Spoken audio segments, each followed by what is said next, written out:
This is Sami Chronicles, celebrating Africa's past, shaping Africa's future. Welcome to Sami Chronicles, where we explore African history and culture.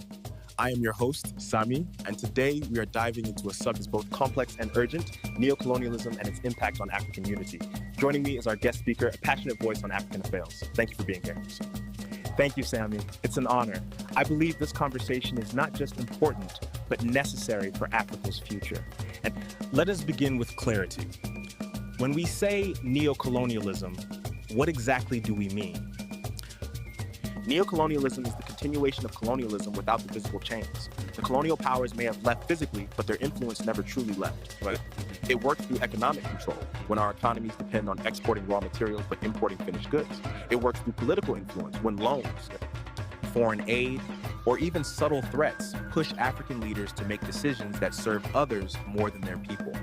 So it's like independence was given, but not complete freedom. Exactly. Independence gave us flags and national anthems, but true sovereignty, that is still a struggle. Can you give us an example where neo-colonialism is most visible today? Take natural resources. Africa is rich in oil, gold, cobalt, and many others. Yet who refines them? Wow, surprise. Who sets the prices?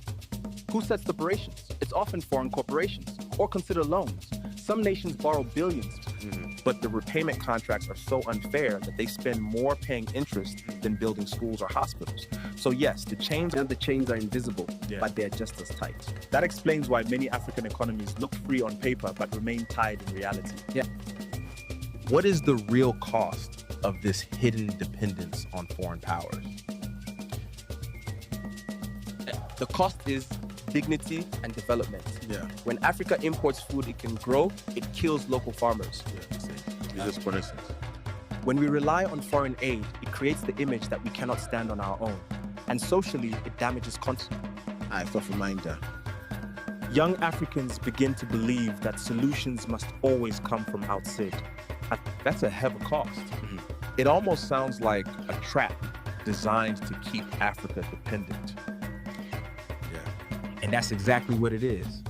A trap, a cycle, but one we can break. So let's turn to solutions. How do we resist neo-colonialism without falling into isolation? The key is Pan-Africanism, unity. No single African nation can compete with global powers, but together we are unstoppable. Imagine if Africa created strong regional industries, traded more with each other instead of always exporting to the West.